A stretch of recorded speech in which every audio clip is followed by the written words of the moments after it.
डेढ़ महीने के इंतजार के बाद आज राहुल गांधी ने फिर से इलेक्शन कमीशन और बीजेपी के खिलाफ मोर्चा खोल दिया। अपना नया खुलासा करते हुए एच फाइल्स रिलीज किया है। अब यह हाइड्रोजन बम ही है, एटम बम ही है जिसके बारे में बात हुई थी, यह पता नहीं, लेकिन इलेक्शन कमीशन के ऊपर बहुत बड़ा बम फिर से गिरा है। उसकी क्रेडिबिलिटी पर आज फिर से सवाल उठा है। राहुल गांधी ने पूरे डॉक्यूमेंट्स और 100% जो वो कह रहे हैं प्रूफ के साथ यह साबित करने की आज कोशिश की है कि जहां तक हरियाणा इलेक्शंस की बात है उसे चोरी कर लिया गया था।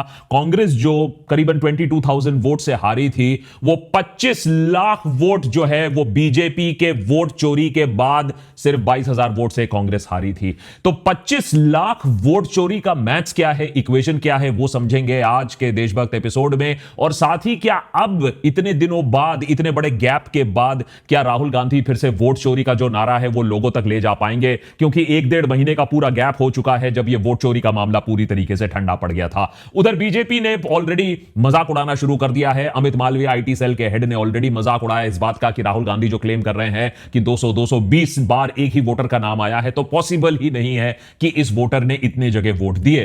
अब होना तो यही चाहिए था कि बीजेपी को, इलेक्शन कमीशन को राहुल गांधी के मुंह पर जो सीसीटीवी फुटेज है वो दे मारना चाहिए था। उनके जो एलिगेशंस हैं उनको गलत साबित कर देना चाहिए था, लेकिन वो सीसीटीवी फुटेज तो डिलीट हो चुका है। तो अब राहुल गांधी सत्य बोल रहे हैं या झूठ बोल रहे हैं, उसका कैसे आकलन करें, यह थोड़ा सा मुश्किल हो जाता है, क्योंकि जो सारा ट्रेस था वो इलेक्शन कमीशन ने अब हटा दिया है। राहुल गांधी भी यही बोलते रह गए कि हमारे पास अब वो फुटेज नहीं है, हमारे पास वो डेटा नहीं है। इलेक्शन कमीशन डेटा भी अपने पास खींच ले रही है। आज के एपिसोड को शुरू करने से पहले दो अहम चीजें समझना बहुत जरूरी है। एक, जो वोट चोरी का क्लेम किया गया है, वोट चोरी का डेटा दिखाया गया है, जो पिछले कई महीनों से देशभक्त पर भी हमने इस पर कई एपिसोड्स बनाए हैं, जो छानबीन इन्वेस्टिगेटिव रिपोर्टर्स ने किया है, इंडिपेंडेंट मीडिया साइट्स ने किया है, वो साफ साफ दिखाता है कि धांधली जरूर है। इलेक्शन कमीशन की रिस्पॉन्सिबिलिटी जो बनती थी वो उन लोग ने कब फुलफिल नहीं की थी। बहुत सारे गेपिंग लूप होल्स हैं। अब इस चीज को क्या कांग्रेस लोगों तक ले जा पाएगी, इलेक्टोरल बेनिफिट ले पाएगी, वो एकदम अलग डिबेट है। आज के एपिसोड में सबसे पहले देखने की कोशिश करेंगे कि भाई जो एलिगेशंस लगाए हैं राहुल गांधी ने वो क्या हैं, और उसके बाद हम आएंगे कि इसकी जो पॉलिटिकल एंगल है, क्या कांग्रेस को इससे बेनिफिट मिलेगा, क्या लोग इस बात को बिलीव करेंगे, उस पर उसके बाद आते हैं। वोट चोरी के बारे में प्रेस कॉन्फ्रेंस करते करते राहुल गांधी भी कुछ मीडिया सेवी हो गए हैं, तो काफी सस्पेंस पे बिगिनिंग में रखा प्रेस कॉन्फ्रेंस के मीडिया लोगों को यह तस्वीर दिखाकर, यह ब्यूटीफुल महिला का तस्वीर दिखाकर लोगों को बोला गया कि गेस करिए कि यह महिला कौन से स्टेट से है। तो बहुत सारे लोगों ने गेस करने की कोशिश की, लेकिन अंत में पता चला कि यह महिला है जिनका नाम 22 बार आता है वोटर लिस्ट में हरियाणा में। 10 बूथों में 22 बार इनका नाम आता है। करीबन लगा लीजिए एक बूथ में 2-2 बार इनका नाम आ रहा है। यह भारत के किसी स्टेट से नहीं है, एशिया से भी नहीं है। यह महिला ब्राजील से है, जिनको इंसर्ट किया गया है, इनका नाम, इनका फोटो, अलग अलग नामों पर इनके फोटो को इंसर्ट किया गया है। राहुल गांधी का कहना है कि इस ब्राजीलियन महिला, इस ब्राजीलियन मॉडल का फोटो इलेक्टोरल रोल्स में होने का मतलब ही यही है कि एक इंडस्ट्रियल स्केल पर, large scale rigging, central level पर ऐसे नाम, नंबर और फोटोज इंट्रोड्यूस किए जा रहे हैं जिसको बाद में मिसयूज कर कोई लोग आकर, हरियाणा में आकर, यूपी में आकर, बिहार में आकर लोग उस नाम पर, उस वोटर कार्ड पर वोट दे पाए। She's got multiple names: Seema, Sweetie, Saraswati, Rashmi. Now what's interesting about this, and why I'm opening with this slide, because this happens in 10 booths. That means that this is a centralized operation. अब stock photos क्यों लगाए गए थे, election commission इसे रोक क्यों नहीं पाई, ये तो इसी ही जवाब इसका दे पाएगी। लेकिन राहुल गांधी का कहना है कि इसी तरीके से 25 लाख वोट चोरी किए गए हैं। कुछ वोट जो डिलीट करके, कुछ वोट डुप्लीकेट करके, कुछ वोट बेनामी के, और ऑफ कोर्स जो अब राहुल गांधी का कहना है कि ये जो वोटर एडिशन डिलीशन जो पिछला उन्होंने खुलासा किया था, उसके बाद इलेक्शन कमीशन ने यह डेटा देना ही बंद कर दिया है कि किसके नाम कटे हैं, किसके नाम जुड़े हैं। अब यह काफी संदेह का मामला है कि एक तरफ आप राहुल गांधी का मजाक उड़ा रहे हो कि वो गलत इंफॉर्मेशन दे रहे हैं, और दूसरी तरफ और भी ज्यादा इलेक्शन कमीशन डेटा अपने पास वापस खींच ले रहा है, ट्रांसपेरेंट तरीके से डेटा नहीं दिखा रहा है। ऐसा क्यों? और जो बिग पिक्चर इससे सामने आता है, और राहुल गांधी कह रहे हैं कि ये तो एक इंस्टेंस मैं आपको बता रहा हूं, लेकिन ऐसे ही करोड़ों इंस्टेंस हैं, और पूरी की पूरी ट्रॉली लगाकर यह दिखा दिया कि इन लोग ने एक एक कॉन्स्टिट्यूएंसी, एक एक बूथ पर जाकर इसको स्टडी कर डेटा निकाला है।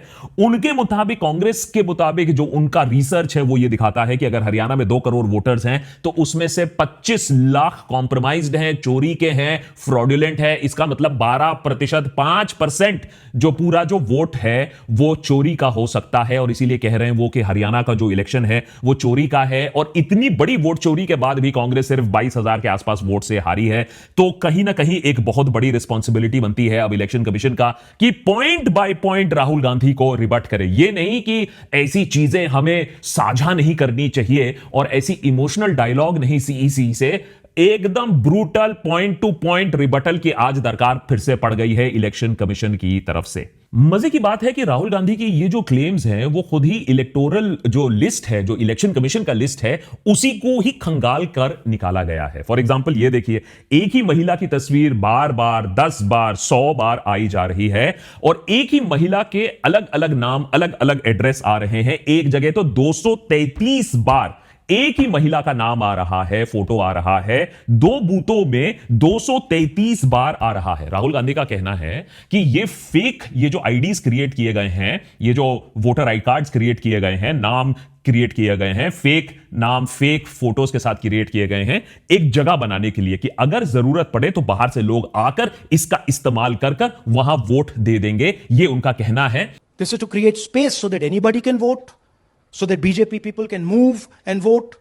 They can come from other states and vote. This is all to create space. और कहीं कहीं ये जो फोटोज है ना, एकदम धुंधली सी है, साफ नहीं है, नाम भी बहुत जेनेरिक है, किसी का नाम ब्लर करके ममता, किसी का संगीता, किसी का दुर्गा रख दिया गया है, जिससे कोई और आकर वोट दे पाए। ये राहुल गांधी का सबसे बड़ा एलिगेशन है। इसको इलेक्शन कमीशन को तो इसको क्लियर आउट करना पड़ेगा, क्योंकि राहुल गांधी कह रहे हैं कि यह गलती से नहीं हुआ है। इतना सारा डुप्लीकेशन नाम का, एड्रेस का, और ये जो गलत इंफॉर्मेशन है ये गलती से नहीं हो सकता है। सेंट्रल लेवल पर हो रहा है, इंडस्ट्रियल लेवल पर हो रहा है। यहां एक बात साफ कर देनी चाहिए, राहुल गांधी के क्लेम से यह बात नहीं पता चलती है कि इसको यूज किया गया था या नहीं, माने इतने वोट्स डले थे या नहीं, लेकिन यह बात बहुत क्लियरली साफ आ रही है सामने कि यह वोटर लिस्ट में इतनी बड़ी धांधली तो है।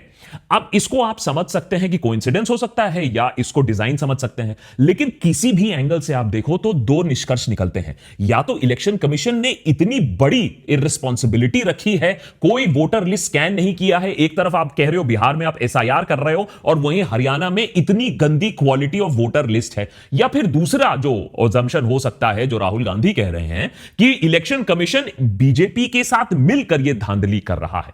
दोनों ही केसेस में इलेक्शन कमीशन को अपना क्लैरिटी देना होगा और कहीं ना कहीं एक रेजिग्नेशन लेटर डालना होगा, क्योंकि इतनी छीछा लेदर के बाद उनकी जो रेप्यूटेशन है, और सोचिए ये देश के इलेक्टोरल सिस्टम की बात हो रही है, बार बार ये जो सवाल आ रहे हैं, पिछले बार भी जो सवाल आए हैं उनका क्लियर जवाब हमें नहीं मिला है। उनका इमोशनल जवाब जरूर मिला है, लेकिन उनका क्लियर जवाब नहीं मिला है। और राहुल गांधी को अगर आप साइड में भी हटा दो, मैं आपको 50 और ऐसे इन्वेस्टिगेटिव रिपोर्ट्स दिखा दूंगा जिसमें यह बात साफ आ चुकी है कि धांधली डेफिनेटली हो रही है। जहां तक वोटर लिस्ट की बात है, धांधली डेफिनेटली हो रही है जहां तक लोगों के वोट करने की अधिकार की बात आ रही है। और इसी बात पर आती है बात व्यवस्था की। नायब सिंह सैनी ने जो कहा कि हमारे पास व्यवस्था है, प्रेस कॉन्फ्रेंस में उन्होंने जब यह कैजुअली मेंशन किया था कि हमारे पास व्यवस्था है, तो उसका मतलब क्या है? मैंने शुरू से ये कहा है कि भारतीय जनता पार्टी एक तरफा सरकार बना रही है। हमारे पास सारी व्यवस्थाएं हैं, आप चिंता मत करिए। अब राहुल गांधी उसी बात को स्पिन करके ये कहने की कोशिश कर रहे हैं कि शायद सैनी जी ने गलती से ये बता दिया लोगों को कि उनकी व्यवस्था कैसे चलती है, क्योंकि व्यवस्था कहीं ना कहीं तो है ही। पिछले बार वोट चोरी एलिगेशन में राहुल गांधी ने जब यह पॉइंट आउट किया था कि कितने सारे घर हैं जिसमें 0 लिखा हुआ है, जहां एड्रेस की बात है वोटर्स की, तो फिर चीफ इलेक्शन कमिश्नर ने आके कहा कि देखिए राहुल गांधी को तो कुछ मालूम ही नहीं है, 0 का मतलब होता है वो लोग जिनके पास कोई घर नहीं होता है। तो इस क्लेम को भी इस बार इस एलिगेशन, इस प्रेस कॉन्फ्रेंस में क्लैरिफाई करते हुए राहुल गांधी ये कहते हैं कि उन्होंने लोगों को भेजकर चेक कराया था, जहां लोगों के हाउस नंबर 0 हैं, उन्होंने फिजिकली फाइंड आउट किया था कि वो 0 नहीं है। 0 का मतलब होता है घोस्ट वोटर्स तैयार करना, ताकि उनको ट्रेस करना और मुश्किल हो जाए, वोटर वेरिफिकेशन करना और मुश्किल हो जाए। तो ये जो 0 का ये जो तमाशा चल रहा है, वो भी एक डिजाइन के थ्रू ही ये तमाशा चल रहा है। और इसके लिए उन्होंने एक्चुअली बीजेपी लीडर उमेश का एग्जाम्पल भी दिखाया, जिनके घर में 66 वोटर्स बीजेपी लीडर हैं, हरियाणा से हैं, 66 वोटर्स उनके घर में रहते हैं। देखिए कितनी गरीबी में बीजेपी लीडर भी रहते हैं। और भी घर हैं जहां 501 वोटर मिलेंगे, 108 शुभ नंबर, 108 भी वोटर मिलेंगे। ये कौन से घर हैं, कैसे घर हैं, एक ही घर में इतने सारे लोग कैसे रह रहे हैं? ये सारे सवाल तो खड़े करते हैं एक पॉइंट कि भैया इलेक्शन कमीशन ने अपनी ड्यूटी तो सही से नहीं की। और एक प्रोस्पेक्ट और एक एलिगेशन रेस होता है कि क्या इलेक्शन कमीशन जानबूझकर यह सब कर रही थी? 3.5 लाख जो वोटर डिलीशंस हुए थे, क्या उसका एक बड़ा रोल है इलेक्शंस में हरियाणा में कांग्रेस को हराने में? कांग्रेस का कहना है कि कांग्रेस सपोर्टर्स को जानबूझकर हटाया गया था इस डिलीशन से। तो यह सिस्टम जो डिलीशन का है, अब एसआईआर का है, यह बार बार सवाल उठ रहा है कि यह ट्रांसपेरेंट तरीके से नहीं किया गया है, कहीं ना कहीं एक टारगेटेड सिस्टम चल रहा है। तो इस पर इलेक्शन कमीशन पर भी एक और सवाल उठ रहा है। राहुल गांधी के बातों से आप अग्री करो ना करो, हम भी बहुत बार अग्री नहीं करते हैं, लेकिन एक बात साफ है कि राहुल गांधी कह रहे हैं कि मेरे पास इस बार प्रूफ है, अगर मैं कुछ गलत कह रहा हूं तो वो चैलेंज के लिए तैयार हैं। राहुल गांधी डंके के चोट पर कह रहे हैं कि election commission is in partnership, and I quote, in partnership with the prime minister and home minister. ये सारी चीजें करने में, वोट चोरी करने में, हरियाणा को चोरी करने में, सिस्टम को इंडस्ट्रियलाइज कर दिया गया है। मास स्केल रिगिंग को अब इक्का दुक्का नहीं है, सेंट्रल लेवल पर इंडस्ट्रियलाइज कर दिया गया है, जिससे फेक रोल क्रिएट हो, फेक आईडीज क्रिएट हो, और फिर बगल के स्टेट से, यूपी से जाकर हरियाणा में वोटिंग हो जाए, जिससे आकलन बदल जाए। याद रखिए, सिर्फ 2 से 3% ही लगेंगे किसी स्टेट के इलेक्शंस को चेंज करने के लिए। तो कहीं ना कहीं अगर छोटे लेवल पर भी यह स्कैम हो रहा है, 3-4 परसेंट के लेवल पर भी अगर यह स्कैम हो रहा है, तो परिणाम बदल सकते हैं। और इलेक्शन कमीशन को भी इस बात का जवाब देना होगा कि क्यों एकदम लास्ट मिनट पर ही वोटर लिस्ट सप्लाई किया जाता है, जिससे कोई अगर धांधली हुई है तो वो पकड़ा ना जा सके। इलेक्शन कमीशन को इस बात का जवाब देना होगा कि क्या जल्दी थी सीसीटीवी फुटेज डिलीट करने का। इलेक्शन कमीशन को इस बात का भी जवाब देना होगा कि इतनी क्या कंसर्न है वुमेन की प्रिवेसी के बारे में कि आप सीसीटीवी फुटेज रिलीज नहीं करना चाहते हो। इलेक्शन कमीशन को इस बात का भी जवाब देना होगा कि जो तमाम इन्वेस्टिगेटिव रिपोर्टिंग हुई है एसआईआर को लेकर और वोटर लिस्ट डिलीशन को लेकर, उसके बारे में आप सफाई कब दोगे, या सिर्फ आप इमोशनल रिस्पॉन्स तक ही बैठे रहोगे, या खिल्ली उड़ाते ही बैठे रहोगे। राहुल गांधी ने बिहार के इलेक्शन में भी इसी तरीके की धांधली की भी इंडिकेशंस दिए हैं। बिहार से कुछ लोगों को भी मंच पर बुलाकर दिखाया कि किस तरीके से स्पेसिफिक लोगों को टारगेट करके जो अच्छी खासे भले जिंदा हैं उनका भी वोट डिलीट किया गया है। तो यह भी देखने वाली बात होगी कि क्या बिहार के केस में भी ऐसी वोट चोरी के जो एलिगेशन है प्रूफ के साथ सामने आएंगे।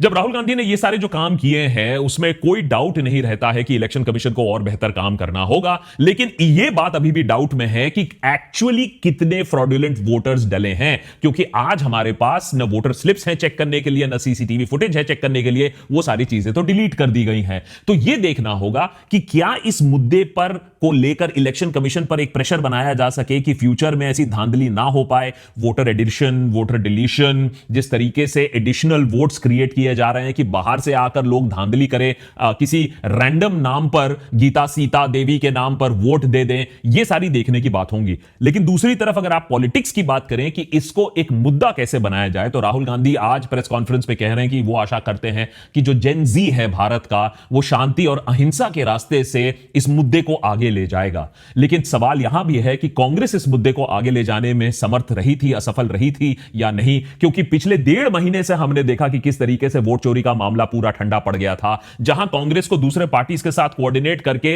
एक 24/7 कैंपेन लॉन्च करना था, वो करने में वो सफल नहीं रहे। मैटर एकदम ठंडे बस्ते पर चले गया था। लोगों के कॉन्शियस से, टॉप ऑफ माइंड रिकॉल से वोट चोरी का मामला अब हट चुका है। अब 1.5 महीने बाद, बाहर से छुट्टी करने के बाद, इलेक्शन होने के बाद, कैंपेनिंग होने के बाद, अब जब फिर से वोट चोरी का मुद्दा आप उठा रहे हो, तो क्या वो रेजोनेंस रहेगा या नहीं? इसको राहुल गांधी भी हाइड्रोजन बॉम्ब उतना नहीं बोल रहे हैं, तो क्या एक और बड़ा हाइड्रोजन बॉम्ब अभी भी बाकी है, या यही था जो असले में राहुल गांधी का? क्या लोगों का इस पर इफेक्ट पड़ेगा? क्या बिहार की इलेक्शन में लोग और जागरूक होंगे, सतर्क होंगे? वो वाली देखने की बात है, क्योंकि कहीं ना कहीं इसको एक इलेक्टोरल एजेंडा बनाने में, बीजेपी के खिलाफ इसको एक इशू बनाने में कांग्रेस असफल रही है। यह क्या सिर्फ एक एकेडमिक मामला बनकर रह जाएगा तो फिर डिसएडवांटेज कांग्रेस को रहेगा, या फिर जो लोगों का इनिशियल इंटरेस्ट था इसको लेकर, उसको एक पॉलिटिकल कैंपेन बनाकर कांग्रेस इस पर बेनिफिट ले पाएगी या नहीं? यह देखने की बात है, क्योंकि दूसरे पार्टीज को भी सामने आकर यह देखना होगा कि किस तरीके से यह धांधली हो रही है। अगर यह बातें सच हैं, अगर यह बातें 50% भी सच है, है तो किसी और विपक्षी पार्टी का जीतना इस रेट पर मुश्किल हो जाएगा, क्योंकि जब आप मेन मशीनरी, मीडिया सब कुछ लगाने के बाद आप कुछ 4-5% वोट्स भी अगर आप इस तरीके से चीट कर पाते हो तो फिर इलेक्शन किसी और के लिए जीतना बहुत मुश्किल हो जाता है। एलिगेशन सीरियस हैं, लेकिन कांग्रेस इसको और कितनी सीरियस तरीके से आगे ले जा पाएगी यह भी देखने की बात है। लोग इसको कितना सीरियसली लेंगे यह भी देखने की बात है।